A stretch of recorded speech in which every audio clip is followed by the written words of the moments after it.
going live, brother. Let's go live. All right. All right. But I can't. This is a dope groove by Speed. Yeah. It's a big game. Who you know that got it behind the scenes like behind the O-line soon as the QB say hype? It's big game, big game. Analysis from the player's point of view. Injuries, big trades, player news. Yeah, sector competition, and he play with Tony Dungy. Better listen, I'm talking about Big Game Sports Buzz. Said everything you need and more. Yeah. Big Game Sports Buzz. I thought I told you once before. We call him Big Game James. Yeah, Big Game James. Big Game James. What we call Big Game James. Word. Big Game Sports Buzz. Said everything you need and more. So tune in. Hello and welcome to another episode of Big Game Sports Buzz, where athletes and fans meet to give their takes on sports and everything else. I'm J-Stog, and of course, the man, the myth, the legend, that dude that's getting grimy in the trenches, Big Game James. What's up, man? How goes the fight, brother? Yo, what's going on, Stog? Hey, I'm up here chilling, trying to make it happen, and do what it is. So, I'm sorry on my end, man. I am having trouble seeing anything right now, so I apologize for any weird silence or anything else. I have no idea what's going on right now with mine. It's all good. It's all good. With what's going on and what's happening. So anyway, well, I'm glad to be here, man. Another great week of sports and Word. everything that's going on in the sports world. And hey, we got a lot that we got to get into and talk about right now. We sure do, man. We got a new format. I'm super excited about it, how we're going to do this thing, especially with the chat and everyone that's involved. So instead of just running down, scores and stuff like that, we have segments. People, this is a true podcast, a true show. So we're going to hit you with everything we got. The first segment, man, let's go ahead and jump into it if you're ready. I'm ready, man. I wish I could see you right now. But hey. I can see you, James. You look big. You look like you in the game. You look ready. So if we ready, let's go. Let's get it. We ready. If you ready, I'm ready. So all right, cool. I'm about to go do e-cam. I don't know what else is going on, but hey, 4 downs, man. We're gonna take our 4 things from this week's NFL and what's going on, kind of touch on it. And first and foremost, I have to admit, man, the Thursday night game between the New York Giants and the Washington football team was very intriguing to me. Intriguing or good? Yes, okay, I'll say good game. It was a good game, but I think there were some questions answered that I had kind of been waiting for, and the first one is, not so fast. It's time to stop talking about Cam Newton becoming a member of the Washington football team, I believe. I believe that the Washington football team, and I had a little bit of, what's the word? I thought last year in the playoffs that they may have found something with Heineke. Right.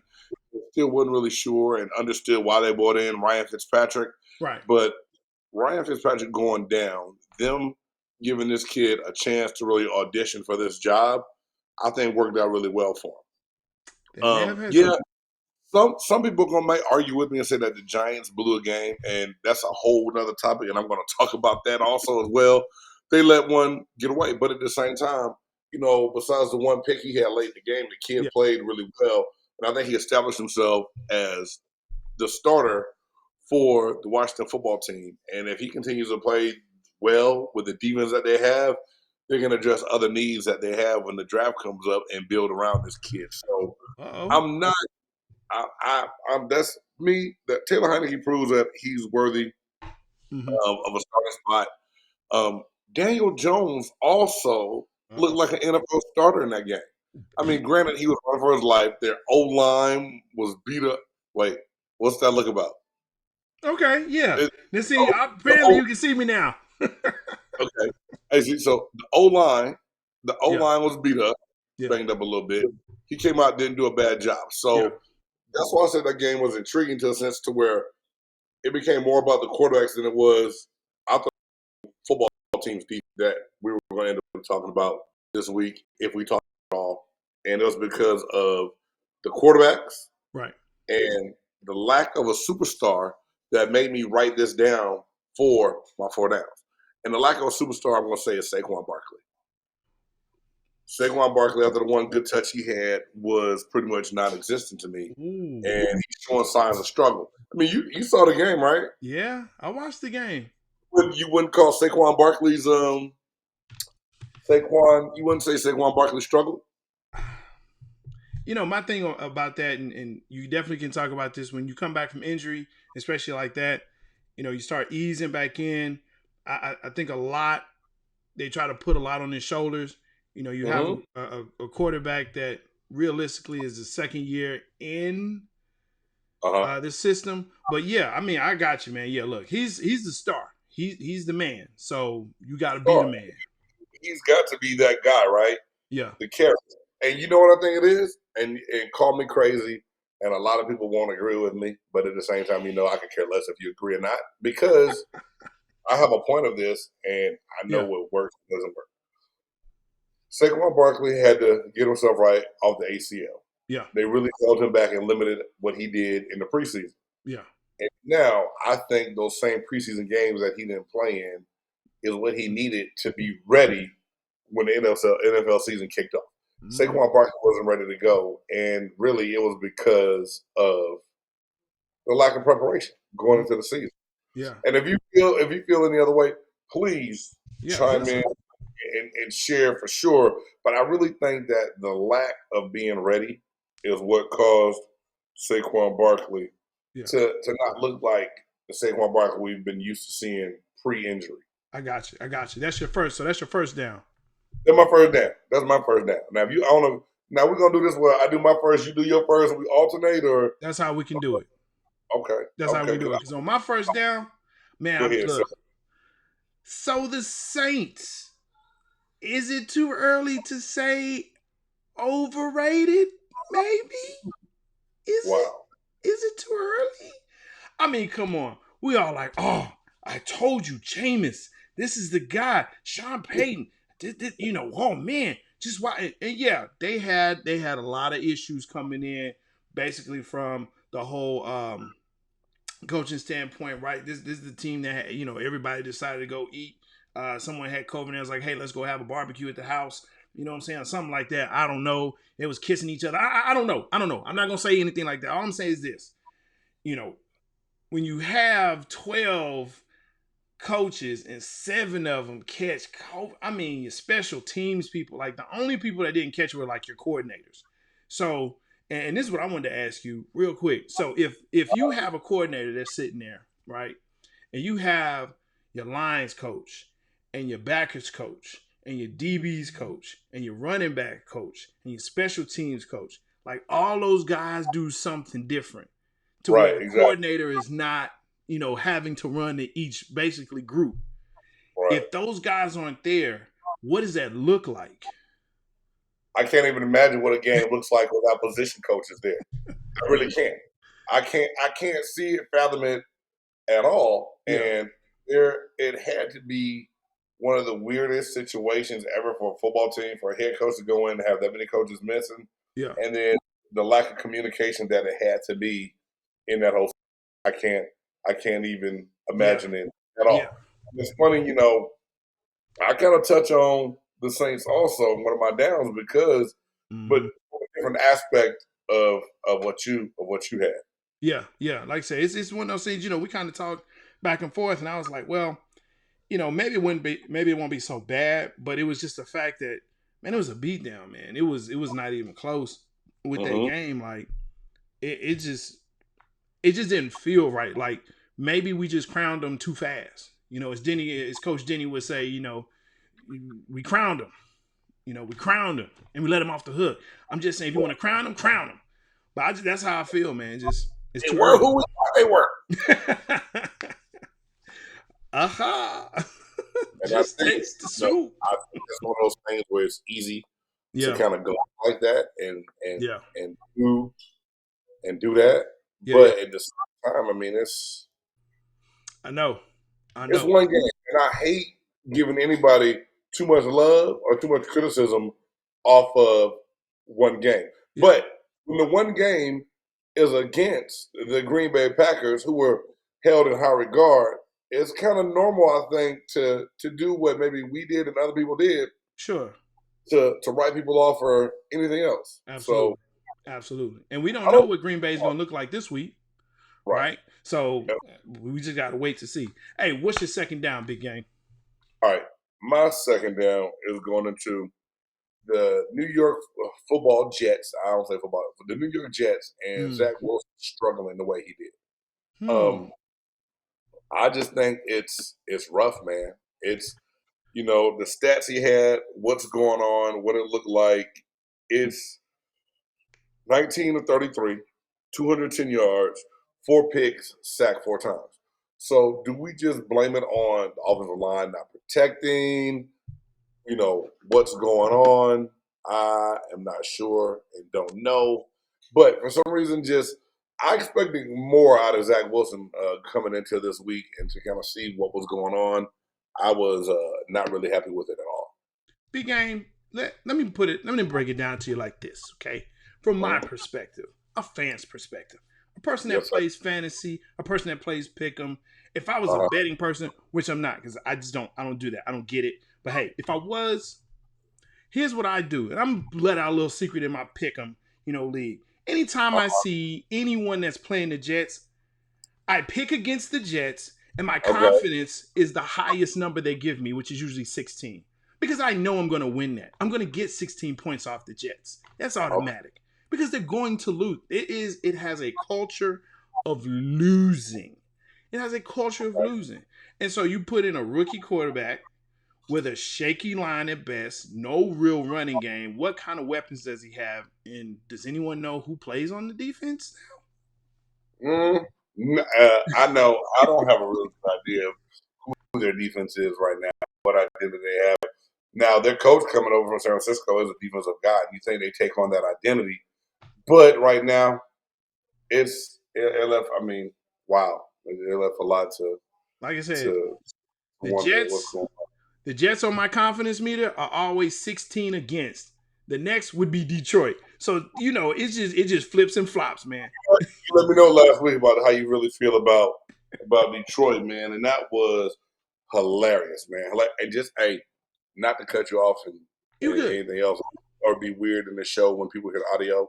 We're not live on YouTube right now. Oh, we're not?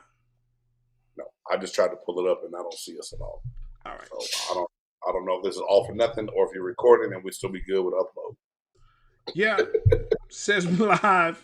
I'm assuming we're live. I'm looking at live, so we'll go and we'll upload and we'll go from there. Let's keep going and see what happens, man. If anyone wonders, it's Big Game's fault this week. When I created this stream, don't know what happened. So either I'm not gonna let you take it off, Big Game. I'm not gonna let you take it off, man. It's a team effort, brother. But that was my second down. My second down really was just Zach Wilson and all the hype and belief in will he be able to please the New York fan base with what goes on? Can he really please the New York fan base? Man, I want to say something about that, but I got to get to my second down because my second down is Cleveland may be done. Landry goes down today. Beckham is like in and out. It's always a game time decision. And he's been out the first 2 weeks. He really didn't play in preseason, and we talked about that. And Beckham is the type of person where he has to hit the ground running. And so the fact that he hasn't really played in a minute, man, the rust he's gonna have to knock off. I think it's time to go ahead and say, Cleveland, you did great last year. let's go ahead and put that, next year is our year shirt on. Let's go ahead and put that on. Let's go ahead and get them ordered. I know actually ordered. They're already in the stand. I know they're already in the pro shop. Next year's our year.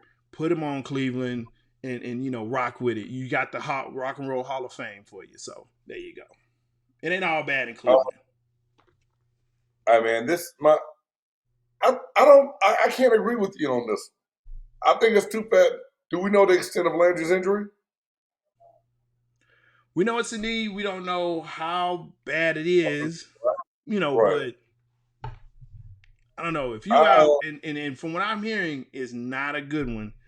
So if you out for like 4 weeks or more, hey. That's all of a significant time. I think they can plug and play. I know you're gonna think I'm crazy. Jarvis Landry's not just a replaceable asset, but with that running game that they have, I think they find something they can throw the ball to see if it can hold them over until I'm not ready to write them off yet, but I understand where you're coming from. Cleveland, get your shirts ready, baby, because it's gonna be time. Big Game, give me your third down, man. What you got? All right, man. Third down, not to totally copy and piggyback what you already talked about, but my third down was about the New Orleans Saints. And I titled this third one, Same Old Jameis or Missing the Coaches. And, big shout out to my homegirl, Jill, who I used to help her out on her show called Jill's Point of View. And she had a segment for a while called What the F Jameis? Because it always seemed like Jameis Winston did something to make you scream, WTF. Right? Yeah. Crap. Something. Jameis always did something to make you question and wonder what he did. Watching this game, looking at his 11th, especially coming off of week 1, but at the same time, he didn't throw for a whole lot of yards in that dominating win. If you think about what he did against Green Bay, he didn't make the mistakes that he's been known for the last couple of years. Correct? Right. So this week, 11 for 22. Yeah. Only 111 yards, 2 picks, and sacked 4 times. In the 1 pick, it looked like an old church lady throwing her hat into the congregation doing the holy dance. You know what I'm saying? Like, take the sack, throw it out of bounds. You can't give it up back there. And he really did look like the old Jameis, but at the same time, we just said, it does not look right going into a situation where you have 8 coaches missing. Yeah. It had to affect him some way, somehow. Couldn't be ordinary. So it made my top 4 because I'm not sure if I want to point the finger at old Jameis yet or see if it looks different once all these pieces are back on the sideline and in the box for the no, it's not ready to break out the bags yet, Saints fans. It's not ready. You're not the Aints yet, but if them coaches come back and we start to see the same thing, go to your local grocer once everything cleans up and go get you, a nice little bag and cut some holes in them because them Ain't years are back. All right, third down for me.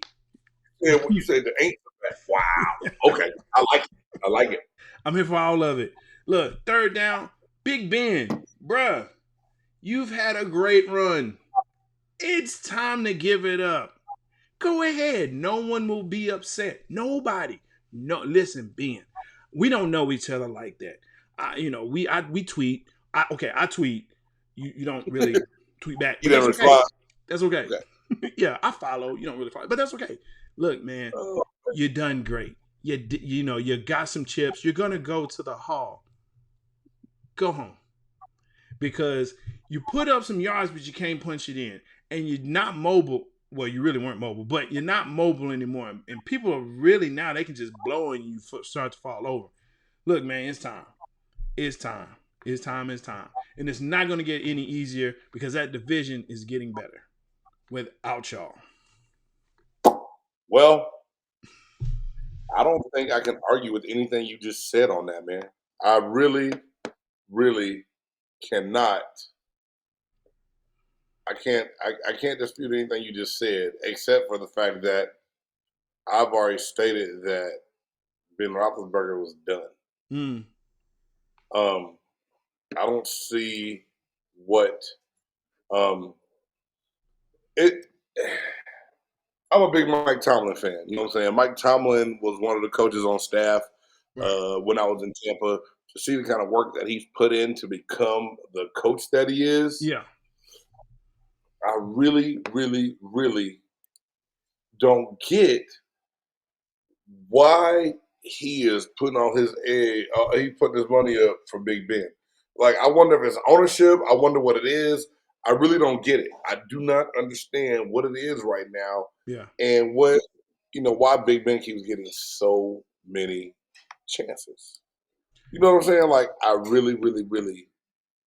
I'm sure we can come up with a theory or two off camera, but that's cool. It's all good. But hey, you know what? I'm not gonna fault the man for what it is and where he is and what he's doing, what he's been able to do.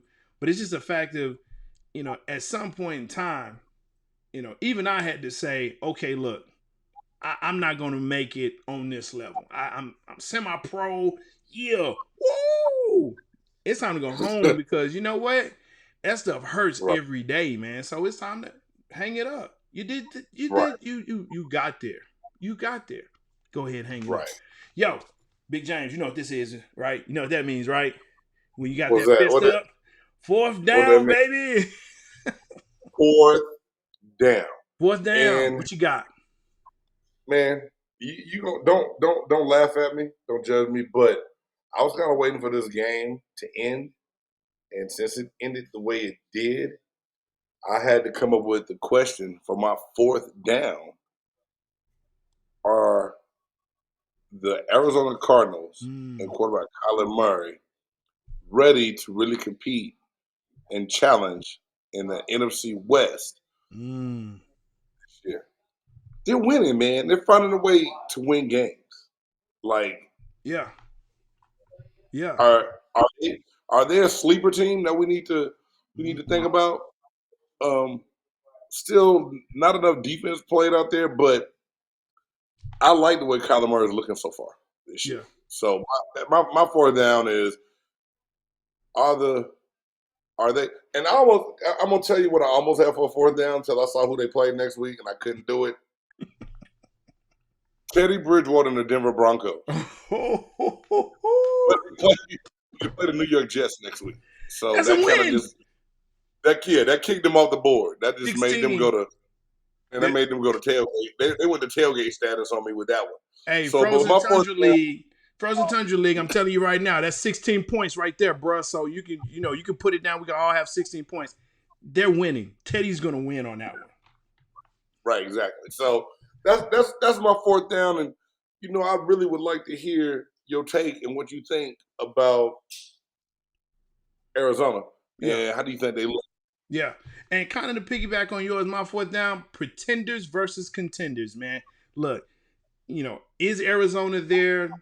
Is it too early to start, putting the crowns on people saying, oh, yeah, NFC East, Cowboys won. Hey, just in case you didn't know, Cowboys won. Cowboys win. How about them boys? Yeah.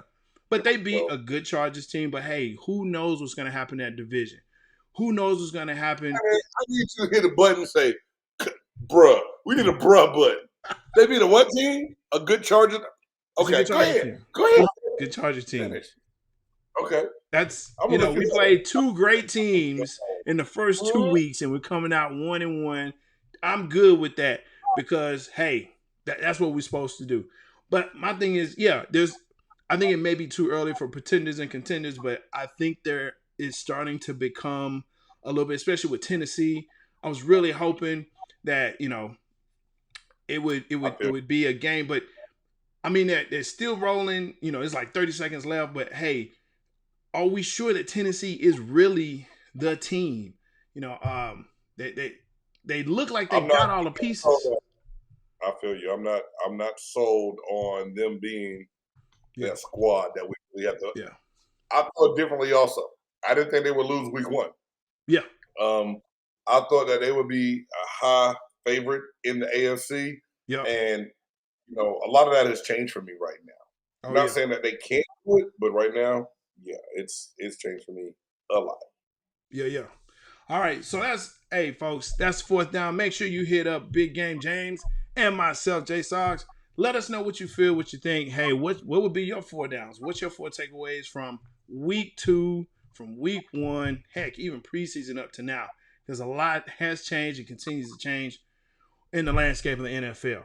Now, we come to a new segment that we call Oh, hell no! Oh, hell no! Oh, hell no! Oh, hell no! Oh, hell no! Oh, hell no! Oh, hell no. Oh, No. hell no. Hell to the no. Man, Big Game James. You know, Yes, in the whole landscape of life and sports, there are definitely moments that we can just look at it and say, oh, hell no. You right? Yes. So, what's correct. your oh hell no moment right now? Don't laugh at me, but I honestly had to go back to a week ago. And Evander Holyfield getting his old butt back in the ring. What? Oh, hell no! Hey, what was that? Dude, okay. You asked me about the fight last week via text, right? And I had some stuff going on, and I really, really, really forgot that was taking place down in Florida at the Hard Rock or whatever, right? Yeah. And so my better judgment was, you know how you get asked the question, mm-hmm. and when they ask you, you already know the answer pretty much. So I knew it was all bad when you asked me, but it's just like being on the freeway and looking at that car wreck. I had to turn my head. I had to see what it was everybody was talking about. And when I said I grabbed my side and I was in stitches to where whoever promoted this fight and let him do this, they need their behinds kicked because it looked like a drunk uncle trying to fight a young nephew, and the nephew like, hey, come on, man, sit down. I don't want to hurt you right now. Don't do this to me. Yeah. You know what I was saying. What's that? Uh-oh.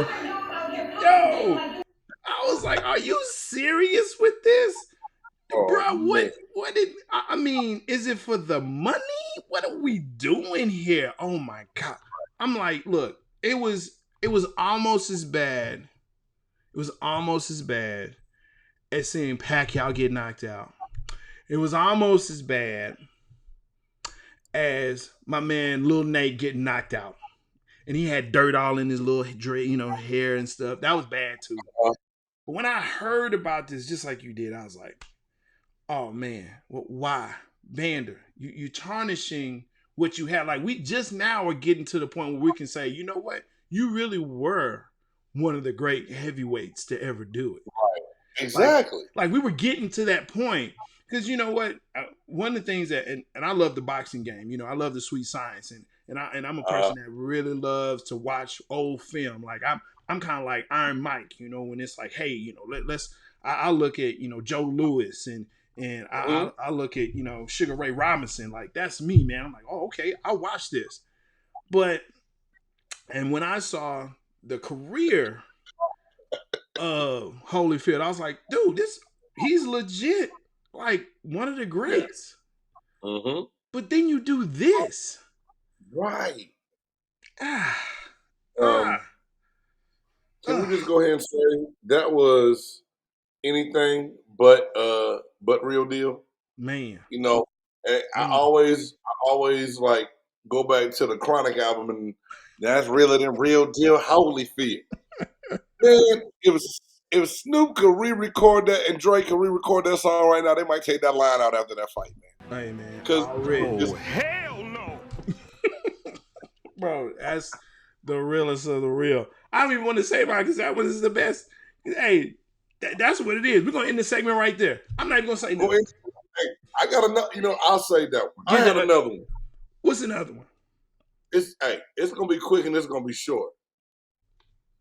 Why is Russell Westbrook wearing a dress? Oh, hell no. Hey, man, really? You know what? And I used to say this. It's okay to be unique and have a different fashion sense, but a dress is a dress and a skirt is a skirt. Don't just come up talking about, I don't know about fashion because your ass want to wear a dress. I'm so sorry. I'm so sorry. Because now, good thing my kid's old enough. Imagine having to explain that one. Hey, man, look here. I got a 5-year-old. I got a 5-year-old. He watches basketball. He says to me, Dad, I really want to play basketball. I really like it. So we watch games. And then, they always show the guys coming in before the game. Right. I'm afraid that he's going to walk in, and watch Russell Westbrook coming in to L.A. It's okay. Hey, look. Oh, my gosh. Yeah, you're right. I'm trying to explain to my son, hey, man, Dad, I thought this was the guys were playing. The guys are playing. This isn't WNBA. This is the regular NBA. This is the men's NBA. But he got a dress, Dad. I know, man. I just, Russ, I try to ride for you, brother. I really try to. You might have missed me on this one. You might have missed me on that one. Yeah. I just had to throw that one out there because I know you've seen it. A lot of people touched on it this week. Yes. See all the memes off of it. Man, look, hey, I don't know if you watch SNL or anything like that. Pete Davidson, guess what he wore to the Met? He wore a dress too. I don't know what's going on, brother, but it seems like there's just some different kind of things where, Pete Davidson, comedian, actor, all of that, he wore full-fledged dress, like hairpin. Now, let me say this. For anybody that's checking us out, looking at this, this has nothing to do with anyone's sexuality or anything like that. So just do not get it twisted. We're not bad anyway. Don't get on the channel. YouTube, cut them off. No. It has nothing to do with that. There's a time for everything. Don't send no emails. But I mean, I'm like this.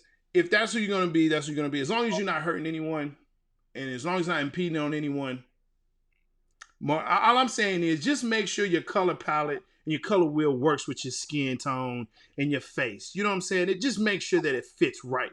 Don't come out here knowing that you're supposed to be earth tones, but you're in pastels. Don't do that. Don't do that. That's my thing. That's my thing. If you're very, light skin, if you're, very pale, right? If you're very high on that, make sure, you darken it up with some dark tones. That's all I'm saying. That's all I'm saying. Exactly. All right, yo. Next one. I'm excited for this.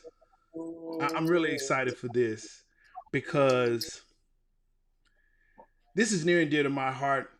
Brought this over and I said, big game. You know what? Let's break up a little bit of the sports and let's do a top 5 list.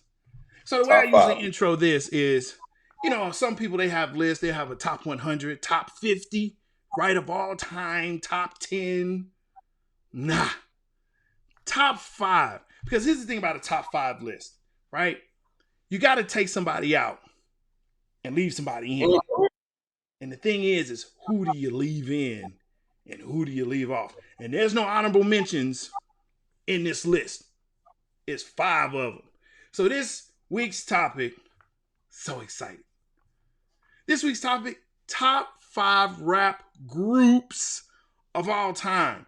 Not singles, not duos, groups. You got your groups? Did you put any duos in there?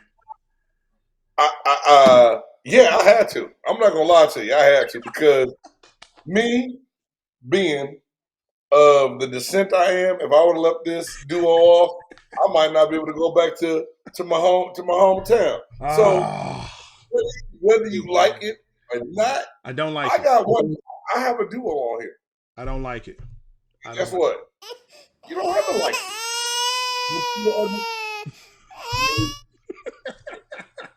Yo, give me a top rap group, man. I love you though. You're my high. I love you, man. Hey, it's all good. Okay, so number 5 for me. Yeah. The Click in E40. E40 and the Click is number 5 for me. Okay. Yeah, your face. I love your face right now because you like, wait, can't believe it. This group here out of Vallejo, California, reworked and reshaped the whole independent side of artistry, the way they did things. E40 created his own vocabulary that people have mimicked and stolen for a long time. So, he did. hey, number 5 for me is the Click. And, I'm a Bay Area guy. So, I'm down the for Click, it. the Click is number 5 for me. And I'm not going to give you a chance yet. I'm going to let you do yours at the end, and we can debate it at the end. Go for it. Number 4 for me, NWA. Negroes with Activator. Negroes with Activator. That's the clean YouTube version. That'll work. Is a gangster rap, what they did, just the talent that came out of that group when they did break up. I mean, I don't think anyone can argue with NWA being on my top 5. That's good. That's good. But all right, number 3 for me is my duo, and I had someone to replace them. And then when I thought about it, I was like, no, I can't do that. I'm not taking them off this list because I had them on when we first came up with the topic. And then you tried to throw me, you tried to hit me with that boomerang at the last minute. Yeah, you did. Group number is 3 for me. People. Who is it? Outkast. OUT Cast. How could you? I mean, Jay, really? Yeah. How could you have a top group list and not? I mean, okay, but because this is my whole thing. When you think about rap groups, no one's ever just went around and said, "Hey, we're not a rap group. We're a rap duo." It's a duo. All right. 2. So, nah, damn it, Outkast, number 3. Moving on. Number 2. A Tribe Called Quest. A Tribe Called Quest. There you go. Really, really could have been my number 1. But I love Tribe. Q-Tip is one of the most amazing lyricists and the way he writes. Rest in peace, Five Dog. Hey, man, Tribe Called Quest, man. Me and my boy, we could put on Midnight Marauder and listen to the whole album. And you can listen to that thing all day. And they have almost everything they put out was like, you could go track to track, and not even skip a song, man. So, me, Tribe Called Quest. That's a good one. Number 2. That's a good All right, last but not least, this group here, on to my senior year in college, kind of became my go-to listen to music to get me right to play a game, and that is Wu-Tang Clan. It's the Wu. And whenever you can have that many people on stage and all I hear is karate kicks and sword swinging, I could I put Protect Your Neck on and I thought I could go play a whole football 11-on-1. It was just something about the music itself. It was different. It was nothing like it. It was creative.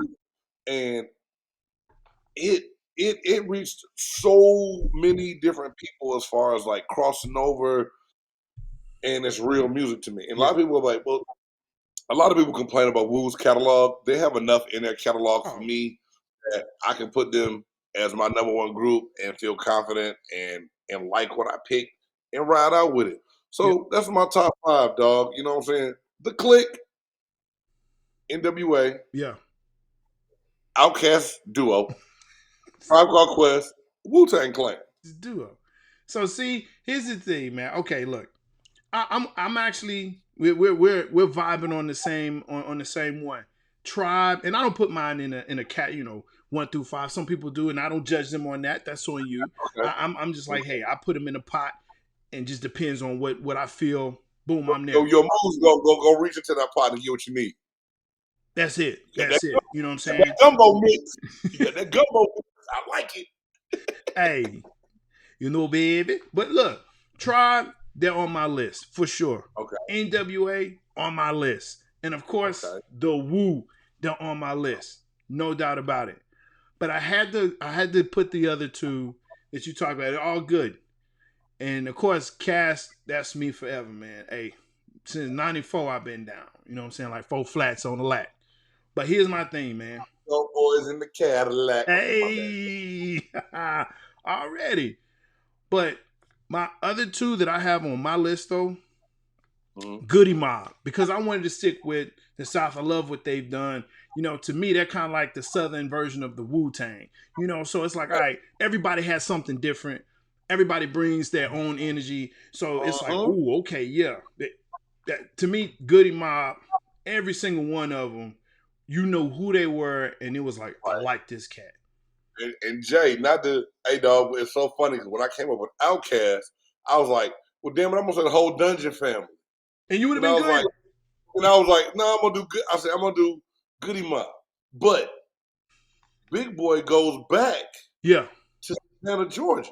Yes. That's why I flipped it. But I love that pick. I love Goody Mob. There you go. Goody Mob and Dungeon Family, that's, man, look, Sleepy Brown, all of them, just, I'm good with it, bro. I'm good with it. And then my other one, because I got to represent the Tex, Ghetto Boys. Hey, man. Hey. Hold up. Hey, I like it. Everything you got.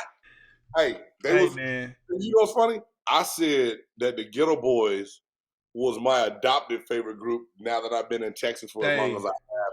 There's a lot of great Texas artists. Hey, shout out to my boy Big Frank Middleton from Beaumont, Texas, one of my teammates. Big Frank put me on a whole lot of Texas music. He put me on UGK. But I've always been a Scarface fan. I love the Ghetto Boys. And man, that list right there, see, and I love like what you did because you're like, hey, it's got to be your top 5 list. Hey, you know how hard it is to squeeze? Because like my students ask me all the time, hey, coach, what's your favorite music? I said, depending on what mood I'm in.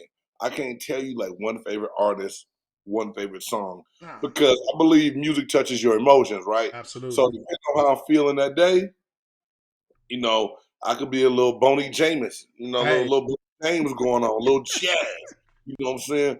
Little laid back. Then you go. You know, I can come back the next day and be playing like Protect Your Neck in the hallway, like I better watch out on a rampage. So, you know, music, and that's what I love about it, man. Music brings out the best of people, but it hits on emotions, and there's not really a wrong answer.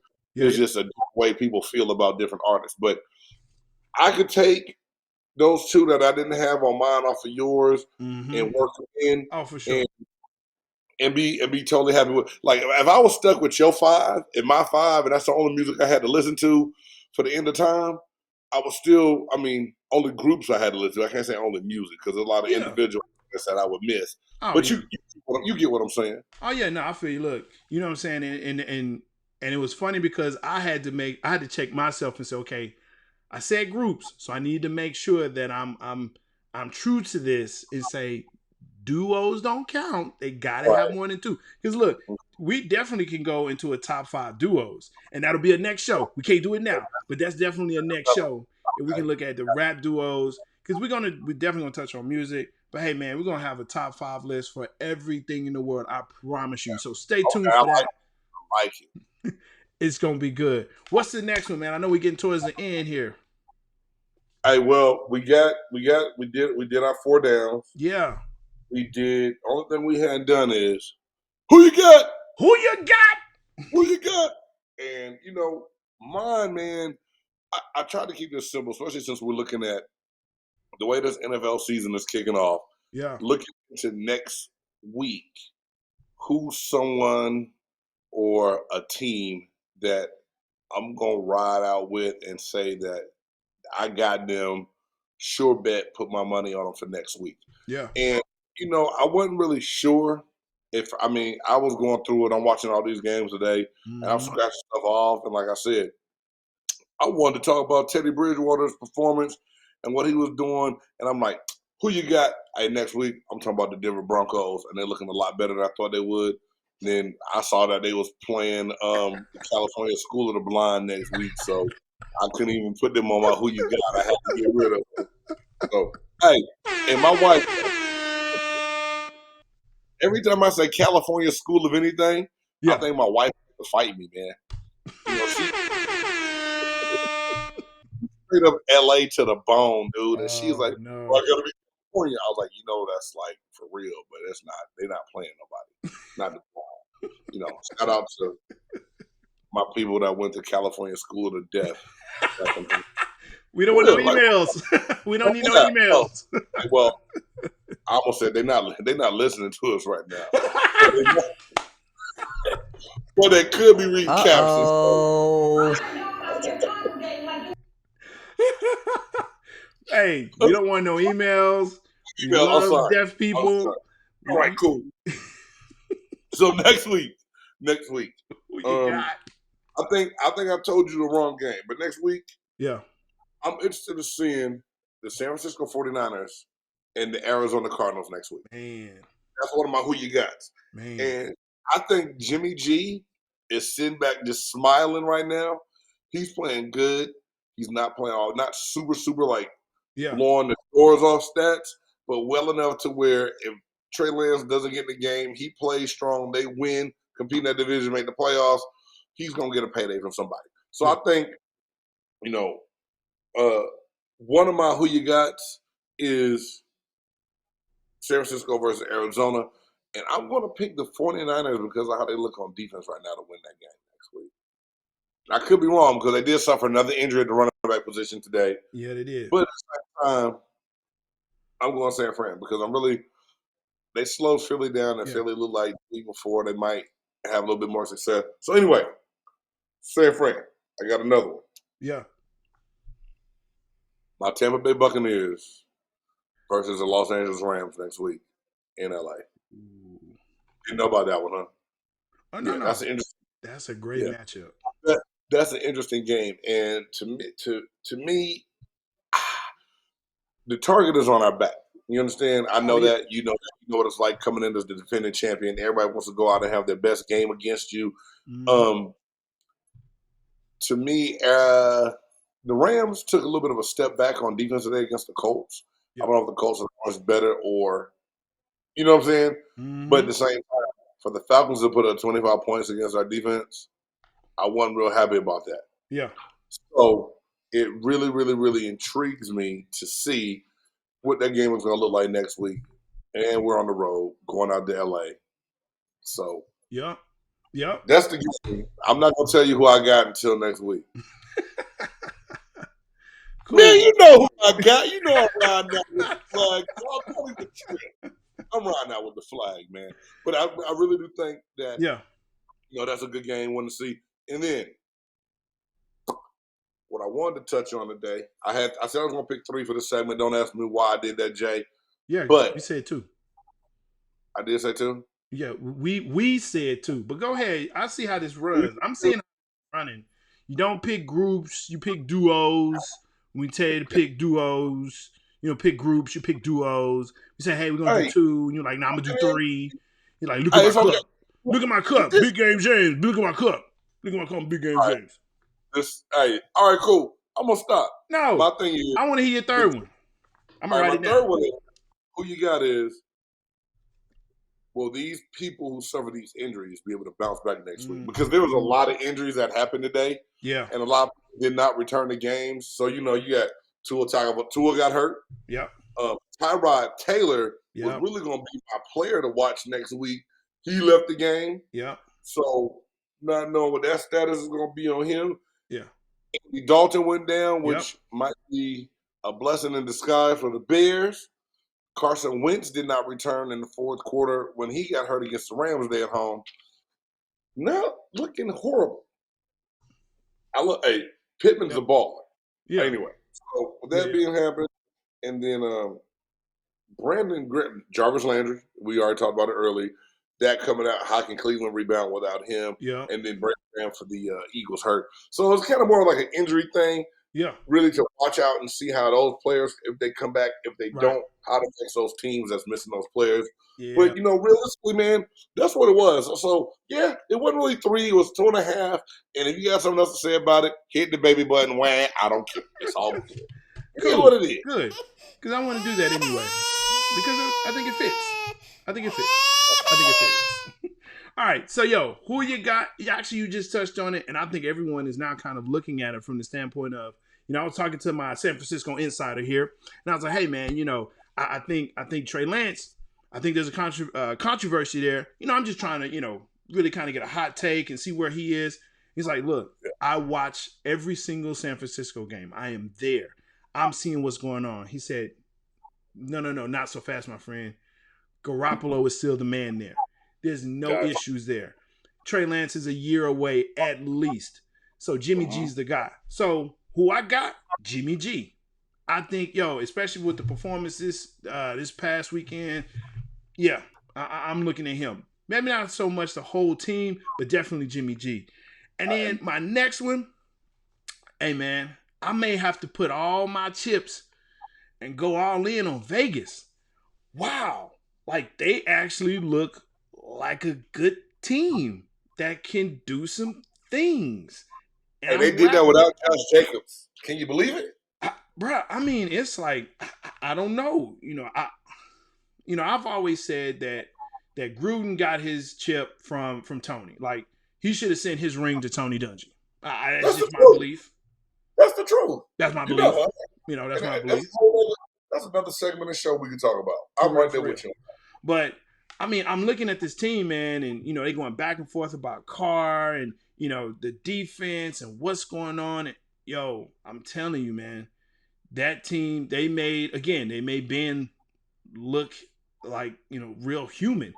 And so I'm really curious to see what they're going to continue to do. But who I got?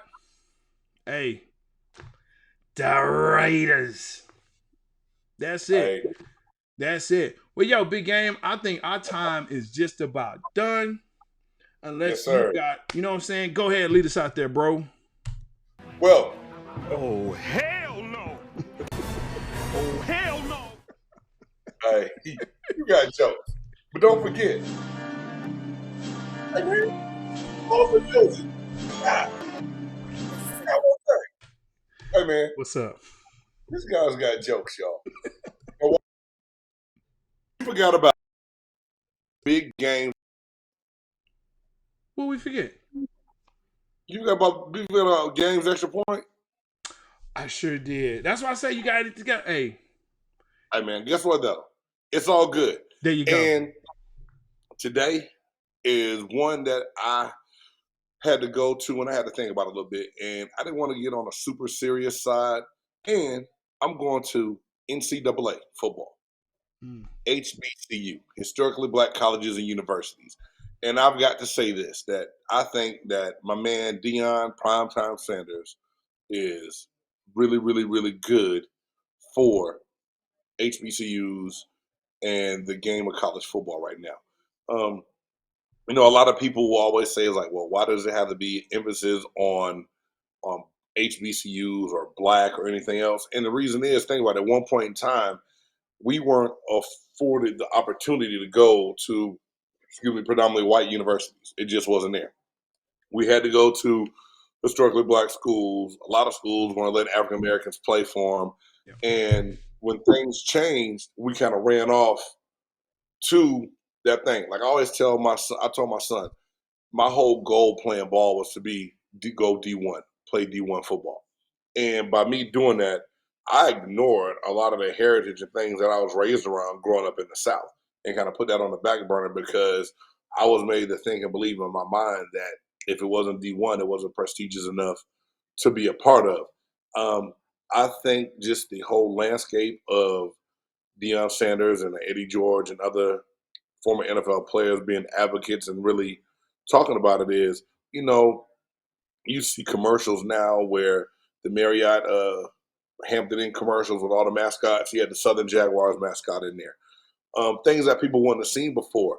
And Do I think some of it came from part of people feeling guilty about different things that's going on socially, injustice in this society we live in? Yes, but at the same time, it's opened up eyes. Like I said, I'm the proud parent of a student that goes to HBCU, and my son made that decision on his own. But he said a lot of that was shaped from the way my wife and I parented and raised him, and it makes me feel good that he can sit back and make a decision. Um, you know, for a higher education, a higher learning. So for everyone that's sitting back and talking about that Deion Sanders is only about Deion Sanders, he's not, because he's stepping out, he's taking a chance, and he's trying to make it about the kids. He's trying to make HBCUs relevant. He's not just doing it for the football program. He's trying to do it for all programs at that institution and other institutions around the country. So a little bit that you get from me today, and my extra point is, don't be so fast to judge unless you know what's really going on.